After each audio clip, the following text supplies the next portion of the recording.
10:38 de este 27 de julio, de este lunes 27 de julio. Mirá vos qué precisa que estoy con el tiempo. Increíble lo mío, ¿eh?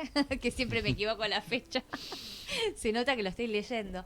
Bueno, estamos entonces ahora sí con la columna de ciencia de Sergio Ángel y con un tema que para mucha gente... bueno, para todos y todas, porque nunca sabemos cuál es nuestro futuro, ¿no? Y que tiene que ver con el Alzheimer y, bueno, ciertos avances en relación a ese tema. Exactamente, sí, vamos a hablar de Alzheimer.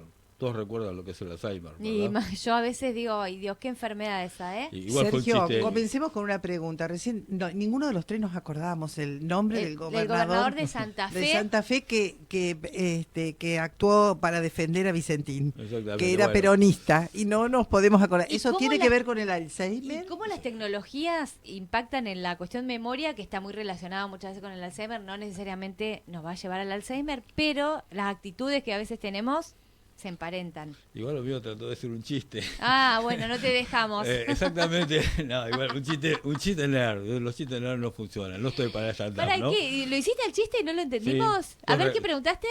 Nada. Todos recuerdan lo que es el Alzheimer. El Alzheimer justamente es una deficiencia de la memoria. Ah, bueno, no, está bien, entendimos el chiste, solo que no nos reímos. Por eso. Bueno, después de este chiste fallido, ya no cuento más chistes, pero no se preocupen. ¿Pero estamos los tres en riesgo? Todos estamos en riesgo. Para stand-up pero no va, Sergio, podemos decir, ¿no? No, para stand-up no. Bueno, el Alzheimer es una enfermedad neurodegenerativa, ¿verdad? Que, digamos, su mayor manifestación es la pérdida de memoria progresiva. Digamos que hasta el final la persona incluso ya ni siquiera recuerda quién es su familia, ¿no? No puede reconocer a nadie, ¿no? Por esa falta de memoria. Si es neurodegenerativa, ocurre, digamos, en el sistema nervioso, ¿sí? Lo que pasa en Alzheimer es que, digamos, siempre digo la palabra digamos, tengo que tratar de evitar. Y bueno, todos digamos. Tenemos nuestros latiguillos. Sí. Hay que ser compasivo con los que use ese latiguillo. La cuestión es que el Alzheimer es una enfermedad neurodegenerativa que se produce porque hay unas proteínas que todos sabemos que nuestro cerebro está formado por neuronas que generan las conexiones neuronales que nos permiten razonar, pensar, sentir, etcétera, ¿sí? Recordar, entre otras cosas, y otro grupo de células que protegen, que digamos ayudan a formar la arquitectura neuronal, que las protegen, digamos, de patógenos, etcétera, etcétera, ¿sí? Que son otro tipo de grupos celulares, y todo eso está en una especie, digamos, de matriz extracelular que tiene un montón de componentes que también ayudan a la arquitectura de las neuronas. Se fabrica, en el sistema nervioso se fabrica una proteína que la llamamos beta-amiloide, ¿sí? Que se secreta, y esa proteína beta-amiloide cumple una función muy importante que es la de generar las conexiones neuronales, ¿sí? Entre otras cosas. Y en condiciones normales, esa proteína, cuando hay un exceso, hay un sistema que las va evacuando. Ustedes saben que el cerebro es uno de los órganos que más vascularización tiene, que más, digamos, vasos sanguíneos tiene, claro, porque necesita muchos nutrientes, porque consume una cantidad de energía enorme, ¿sí? Entonces, como necesita muchos nutrientes, está muy vascularizada. Tiene es como mucho... el CPU nuestro, el CPU. Exactamente. No, ahora que es todo tecnología. Exactamente, es nuestro CPU. Y más de noche, ¿no? Y de noche. Cuando dormimos es cuando más trabaja. No tengo ni idea. El cerebro, no sé, trabaja bastante. De noche está de paro. No, pero sí, no sí. Es cuando tenemos más esa trabaja. Data. ¿Quién nos la dio esa data? ¿Alguna columna lo hablamos? Sí. No sé, de noche lo que ocurre cuando dormimos es que se repara todos los daños de ADN que hayan ocurrido durante el día. Pero más allá de eso, lo que quería decir es que, bueno, esta proteína beta-amiloide, que es muy importante para, digamos, la estructura de nuestras neuronas, cuando está en exceso empieza a ser perjudicial. Entonces el sistema normal tiene un sistema de clarificación, digamos, de evacuación de esas proteínas. Cuando hay un exceso, agarra esas proteínas que están en exceso y las transporta por un sistema que se llama transitosis de la matriz extracelular hacia los vasos sanguíneos para que se depurar. O sea, la saca del cerebro y la manda al sistema circulatorio. El sistema circulatorio lo terminamos de eliminar. eliminando, ¿sí? Entonces, todo eso funciona bien hasta que de pronto no empieza a funcionar. Esas proteínas beta-amiloides, cuando se empiezan a acumular, empiezan a formar unas fibras y después forman lo que se llaman placas beta-amiloides, que son pequeños pedazos, digamos, agregados de esas proteínas en medio del cerebro, como si tuviéramos una piedra. ¿Y eso es visible en una imagen, por ejemplo, que se ve en el cerebro? Sí, es visible por imágenes. Vos lo podés ver y es porque es un agregado de, digamos, de proteínas que además alrededor tiene un montón de células que están tratando de eliminar eso, porque como no la eliminaste por la vía sanguínea, la está tratando de eliminar, lo está tratando de proteger a las neuronas, y lo que generan es algo peor, porque generan una inflamación, ¿sí? Entonces todo eso va empeorando. Pero cuando aparece en una imagen es porque ya estás al horno. Bueno, sí y no, porque como es progresivo, cuando digamos empieza a formarse, yo no soy un experto, pero cuando empiezan a formarse las placas beta-amiloides, calculo que todavía estás, digamos, si estás en una situación inicial, todavía estás para recuperarte, podés recuperarte según lo que vamos a ver ahora, ¿sí? Ay, pero esperanza. Según lo que vas a ver ahora. Te puedo hacer, ya vamos, pero la pregunta por ahí no la sabés, pero por las dudas es esto de que es observable en imagen. ¿Esto es desde siempre o es algo más actual? No, desde siempre. De siempre. Capaz que no lo tenés. No es de ahora, o sea, hace tiempo se ponen las... No sabía no sabía que se veía. Placas, ¿sí? Sí, porque son pequeños granos que vos los tenés que teñir, y vos teñís el cerebro, un corte de tejido de cerebro lo teñís, y vos ves esas placas que son una pelota negra con todo alrededor un montón de células. Pero a su vez, esa proteína beta-amiloide lo que hace es de alguna manera trastornar a la neurona también. Por alguna razón se activa otra proteína dentro de la neurona, que se llama tau en este caso. Esa proteína es muy importante para la arquitectura de la neurona, porque se une al citoesqueleto de la neurona y permite que los axones se construyan bien, tengan su buena estructura para poder hacer la sinapsis. Esa proteína tau empieza a no cumplir esa función cuando hay mucho alfa-beta-amiloide soluble, empieza a no cumplir esa función, y también se empieza a agregar y a formar también otras pelotas dentro de la neurona. Entonces ahí ya no es afuera de la célula, sino que es adentro de la célula, y es como si en tu caso vos tuvieras, que una piedra de granito, una pelota de granito en medio del living, que cada vez se hace más grande hasta que no te deja ni siquiera entrar en las piezas, la habitación, la cocina. Entonces ahí es cuando la neurona se, digamos, ya se inutiliza por completo. Entonces vos lo que vas perdiendo es redes neuronales, ¿sí? Con el Alzheimer, y eso es progresivo, ¿sí? Entonces tenemos esos dos puntos, y hasta ahora todos los tratamientos estaban pensados en ver cómo se hace para destruir esas placas amiloides y esas placas dentro de la célula, ¿sí? De tau. La cuestión es que lo que se había visto también, se empezó a ver en los últimos tiempos, eso es más reciente quizás, es que todo el mundo empezó a darle un poco de interés al sistema vascular, porque ¿qué otra cosa se observaba con un paciente con Alzheimer? Que empezaba a perder cantidad de capilarización sanguínea, ¿sí? Que había cada vez menos vasos sanguíneos que llevan al cerebro. O sea, no solo tenemos esas pelotas dentro del cerebro, sino que además cada vez le llega menos circulación sanguínea y menos sangre, y también con menos nutrientes, ¿sí? Pero a su vez, si teníamos menos vascularización, espero que me salga bien, vascularización, lo que también tenemos es menos capacidad para clarificar, eliminar esas alfa-beta solubles que están en la matriz, ¿sí? Entonces, cada vez eliminás menos de eso, entonces cada vez tendés a formar más placas, cada vez empezás a formar más tau, etcétera, ¿sí? Entonces, eso lo hace una proteína que se llama el RP1, que las captura del lado del cerebro, y por esa transitosis, digamos, en las células que rodean los vasos sanguíneos, se las lleva al vaso sanguíneo, ¿sí? Esa proteína también se observó que en Alzheimer agarra la proteína, la lleva al otro lado para descartarla, y después, en vez de volver limpia. En vez de limpia, en vez de volver limpia, para volver a hacer ese mismo, digamos, trabajo, lo que hace es se iba a degradación. Entonces encima se iba perdiendo, o sea, transitivamente iba pasando como una cascada de eventos que todo iba cada vez empeorando la situación. Entonces, con esa idea en la cabeza, un grupo formado por chinos, catalanes e ingleses, o sea, vieron que bastante internacional. Internacional. Consorcio de científicos. Multipolar, digamos. Lo que hizo fue, digamos, generar un sistema de tratamiento como un modelo de ratones de Alzheimer, ¿sí? Donde lo que hicieron es tratar de recuperar a esta proteína, que en vez de irse a degradación, volviera a recuperar su camino, ¿sí? Entonces vieron que en un ratón, cuando le inyectaban, digamos, le generaban el tratamiento, lo que pasaba era que realmente se reducía el tumor, porque más importante que la placa beta-amiloide, lo más tóxico era esa piedra que dijiste. No, esa más tóxico, porque esa piedra claro. era la cantidad de alfa beta soluble que además generaba ese problema en las neuronas, ¿no? Entonces, al ir eliminando ese alfa beta soluble, las placas amiloides después se van desintegrando. Pero si vos no tenés la maquinaria que, digamos, se elimine lo otro, entonces se desintegra por un lado, pero se vuelve a generar por el exceso, ¿sí? de esa proteína en la matriz. Entonces, al eliminar ese exceso, permitían que las placas beta-amiloides vayan también desapareciendo. Entonces iba desapareciendo, digamos, todo lo que tenía que ver con las manifestaciones del Alzheimer en el modelo ratón. ¿Sí? Estamos hablando de ratones que le inducen un Alzheimer y que es un Alzheimer temprano.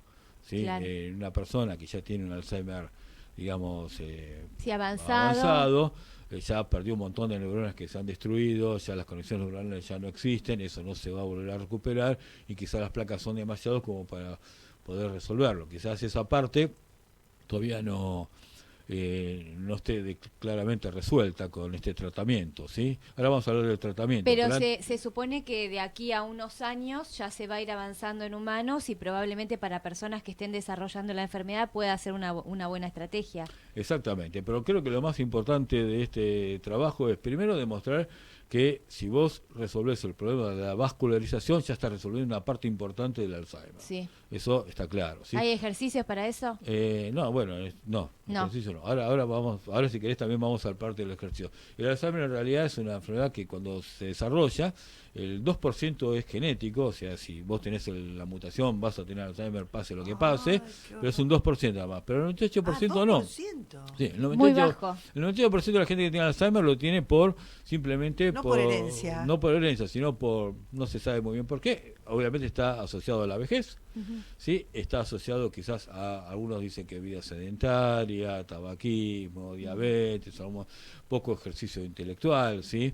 Cuando digo poco ejercicio intelectual no estoy refiriendo a una persona que dice parásitos comunistas, eso a pesar de no ser Sartre, digamos, no es un ejercicio intelectual muy importante, pero sí es una persona que está haciendo trabajar el cerebro, aunque sea para decir cosas pavadas, pero por lo menos está ejercitando su cerebro, así que, digamos, todas aquellas cosas que no, una persona que tiene mucho ejercicio intelectual, por ejemplo, la pasa mejor el Alzheimer que una persona que no lo ha hecho porque ha generado muchas más redes neuronales, entonces vos tenés que ir desarmando muchas más redes neuronales. El escroleo infinito en redes puede ser algo que no genere mucho ejercicio intelectual. Por ejemplo, digo que ahí hay algo de... ¿Cómo va a haber Alzheimer en las nuevas generaciones que están... Bueno, no, pero es esta cuestión de no usar la mente para pensar, para vincularse, para relacionar ideas. Sí, vos cosa de estar como medio zombie, ¿viste? Claro, vos tenés que ir cambiando un montón de actividades para poder, digamos, generar nuevas redes neuronales. Claro. Si vos haces siempre lo mismo,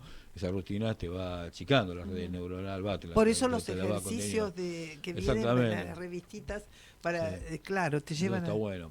Pero volviendo a la idea, lo importante es, primero, es que sabemos que realmente si vos resolves el problema vascular, ya, digamos, tenés un punto ganado en contra del Alzheimer, ¿sí? Y la segunda cosa es que existe un tratamiento que podría resolver eso, ¿sí? Por lo menos en edades tempranas, como están diciendo ustedes. El tercero es, digamos, lo llamativo. Lo importante que para traer este tema es el uso del tipo de tratamiento que se generó. El tratamiento está basado en lo que se llaman nanopartículas. Y aquí estamos entrando nuevamente en algo muy novedoso que ha aparecido en los últimos años, que las nanopartículas, ¿qué son? Digamos, son estructuras pequeñísimas, mucho más pequeñas que, digamos, que el diámetro de un pelo, ¿sí? Hasta 100 veces más chiquita que un diámetro de un pelo, ¿sí? Vos hasta ahora pensás que cada vez que nosotros digamos que las farmacéuticas te generan un comprimido, ¿sí? Es un comprimido que cuando llega a tu estómago, cuando inyectan algo, te están inyectando una cantidad de ese compuesto enorme que a veces es en exceso porque la mayor parte se pierde. Entonces, si vos le echás muy poquito, no va a llegar a cumplir su acción y además se tiene que dispersar por todo el cuerpo, ¿sí? Entonces, esto lo que son es, en vez de darte una cápsula gigante que te la tomás, vos generás millones de esas capsulitas chiquititas, como el tamaño de un pelo, que vos las inyectás, entonces eso es la liberación del compuesto se hace de forma mucho más gradual. Entonces vos podés inyectar mucho menos cantidad del fármaco. Entonces ya no, digamos, eliminás ese exceso de fármaco que usabas antes. Pero además vos podés fabricar, estas son estructuras que las fabricás químicamente, o sea, vos fabricás la estructura que vos querés para digamos, para el tratamiento que vos quieras. Vos, por ejemplo, podés hacer que esa cápsula solamente digamos, se libere el compuesto cuando llega a un medio que es ácido, por ejemplo, como lo que rodea una célula tumoral, o una célula tumoral, que generalmente tiene un medio más ácido, ¿sí? O cuando entra una célula que tiene, digamos, alguna situación, digamos, oxidativa diferente. Entonces la partícula va viajando por la sangre sin liberarse hasta que llega a su órgano blanco, ¿sí? O a la célula. Entonces solamente se libera donde se tiene que liberar. En este caso el cerebro. Y ahora vamos a eso. O incluso vos podés agregarle a esa partícula, ¿sí? Tan chiquitita, le podés agregar algo que, como un anticuerpo o algo, que la dirija directamente a la célula que vos querés ir a atacar.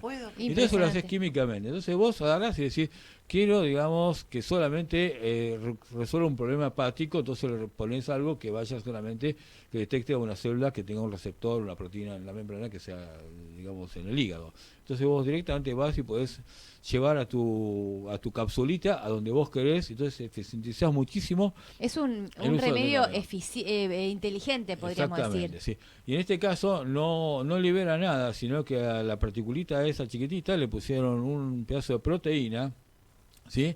Que no se sabe muy bien cómo es que funciona, pero que de alguna manera esa proteína lo que hace es a este receptor que se va degradando, devolverlo al camino normal, ¿sí? En vez de ir a degradarse, recupera su tránsito hacia la parte del cerebro para poder rescatar más proteína y volverla a llevar hacia la parte del capilar, y después lo vuelve su camino de hacer regreso el trabajo, sin degradarse, sí, lo regresa a su trabajo normal sin irse a degradar. Con eso consiguieron, digamos, que la proteína cumpliera su función biológica, que es la de limpiar el cerebro del exceso de placa beta amiloide. Todo con un tratamiento de nanomoléculas. Acá tenemos grupos que trabajan en nanomedicina que son muy buenos, excelentes, sí, hay uno en San Martín, así que ellos lo que hacen es vos vas y le decís, necesito esto, y ellos te diseñan el sistema para eso, es impresionante. Qué impresionante, bueno, y cuántos avances también. ¿Vos tenés un cálculo de si esto va todo viento en popa? Digo, ¿cuánto sería lo esperable que esto esté en un tratamiento para personas? Supongo que debe haber ciertos plazos más o menos estimados.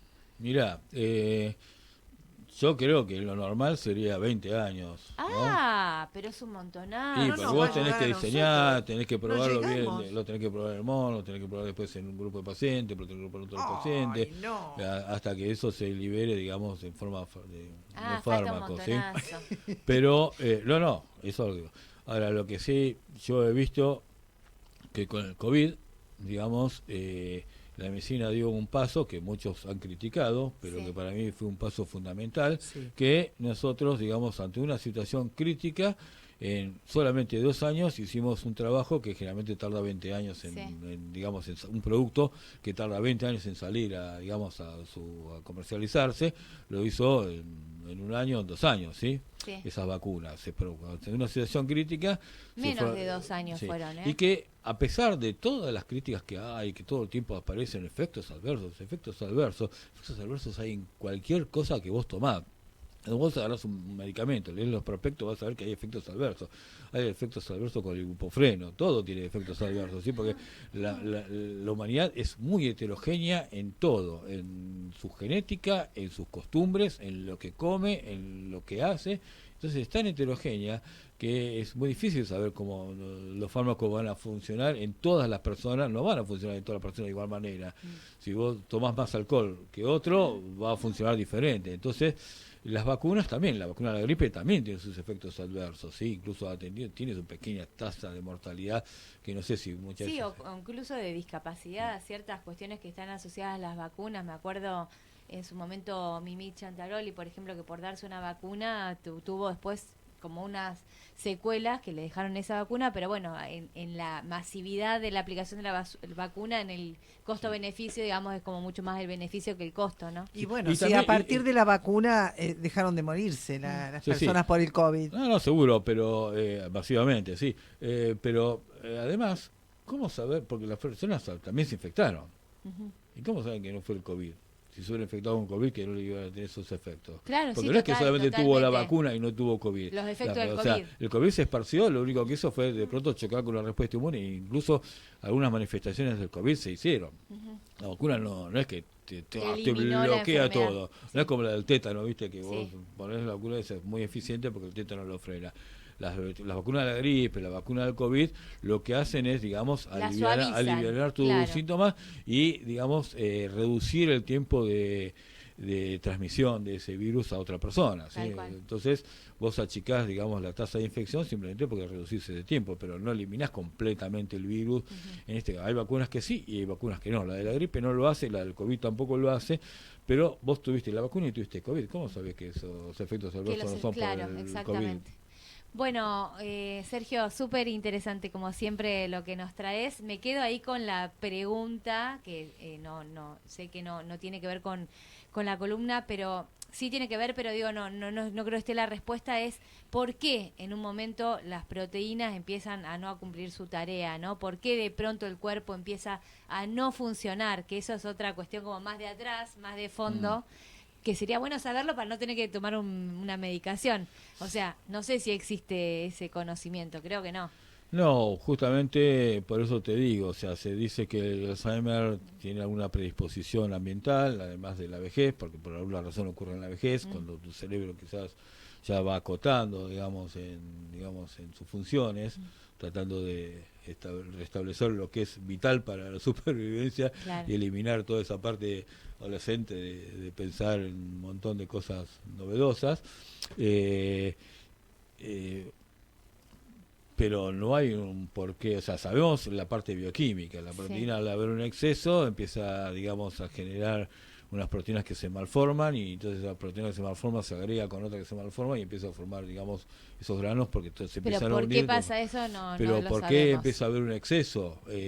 No, pero bueno, si la vascularización es algo importante, quizás el exceso ocurra porque cada vez hay menos vasos sanguíneos que la limpian y Bueno, entonces digo, empieza a ser una cascada. En cuestiones ¿no? preventivas también, digo, esta posibilidad de, bueno, ¿cómo hacemos para que la sangre esté bien, funcione, que irrigue? Y Digo, caminar, evidentemente, hacer el ejercicio y hacer mucho trabajo intelectual, así que todos a pensar por qué el mundo está como está, y eso va a ser bastante bueno. ¿y cómo hacemos para sacar a Milei? Eso Bueno, también. eso también.